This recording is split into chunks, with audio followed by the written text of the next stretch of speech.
അയ്യോ ടോമേ ഫയൽ എടുക്കാൻ മറന്ന് റൂമിനകത്തിരിക്കുവാ. എന്റെ ജെസ്സി എന്നാ പോയി എടുത്തിട്ട് വാ.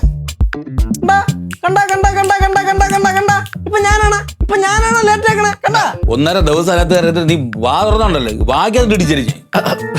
എന്നാ ശരി തുറക്കണല്ലേ. ആ പിന്നെ അല്ലേ പോണ വഴിക്കേ എന്നാണോ മ്യൂസിയത്തിന്റെ സൈഡിൽ ഇറക്കിയാൽ അല്ലേ വേണ്ട സൂര്യന്റെ മുന്നിൽ സൂര്യന്റെ മുന്നില്ല എന്ത് കൊരങ്ങനായിട്ട് ഡേറ്റ് ചെയ്യാൻ പോണോ? കൊരങ്ങനായിട്ട് ഡേറ്റിംഗ് അല്ല നമ്മുടെ കൊച്ചുമായിട്ട് ഡേറ്റിംഗ്. അപ്പൊ അവളാണ് കൊരങ്ങനായിട്ട് ഡേറ്റ് ചെയ്യുന്നത്. അളിയന്റെ ഒരു കോമഡി. ചപ്പം ജെസ്സി ഞാൻ പറയാൻ പറഞ്ഞു ഇതാണ്ട് പയ്യ അനിയനെ പെണ്ണുമായിട്ട് ഡേറ്റിങ്ങിന് പോണം. എന്താ പറഞ്ഞേ? ഡേറ്റിംഗ് ഡേറ്റിങ്ങിനോ? എടാ നീ ഇപ്പൊ രാവിലെ കോളേജിൽ നിന്ന് പറഞ്ഞു പോകുന്നത് അങ്ങോട്ടേക്കാണോടാ ഡേറ്റ് ചെയ്യാൻ കണ്ടവളുടെ കൂടെ? നീ ഒരു നിമിഷം എന്നെ ഓർത്തോ? ഈ മനുഷ്യനെ ഓർത്തോ? നമ്മുടെ പപ്പിനെ മമ്മിനൊക്കെ നീ ഓർത്തിട്ടാണ് ഇതൊക്കെ ചെയ്യുന്നത്. ടോമേ അവരെങ്ങാണ് ഇത് അറിഞ്ഞ തീർന്നു കേട്ടോ. എന്നിട്ട് ബാക്കി എന്താ ബാക്കി?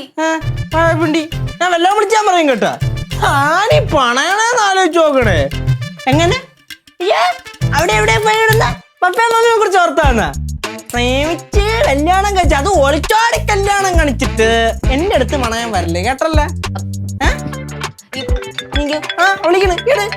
കണ്ടോ അങ്ങനെ വിളിച്ചോണ്ടിരിക്കുന്നത് എനിക്കൊരു മനസ്സമാധാനം തരുന്നില്ല. കാലം മാറും. ഒരു കാര്യം പറയാം, കൂടുതൽ എന്റെ തർക്കിക്കാൻ നിൽക്കരുത് കേട്ടല്ലോ. അതെ പോവാ. കൃത്യനിഷ്ഠത വേണം, കൃത്യനിഷ്ഠത. അത് പ്രത്യേകിച്ച് പ്രേമത്തിന്റെ കാര്യത്തിന് ഈ രണ്ട് ബ്ലഡി ഫൂൾസിനെ എടുത്ത് പറഞ്ഞിട്ട് കാര്യമൊന്നുമില്ല. എടാ ചെറിയ തോന്നി മാസം ഒന്നും മിണ്ടണ്ട. വേറെ വല്ലതും പറയും അത് കേൾക്കാൻ നമ്മൾ ബാധ്യസ്ഥരുണ്ടോ? ആണോ?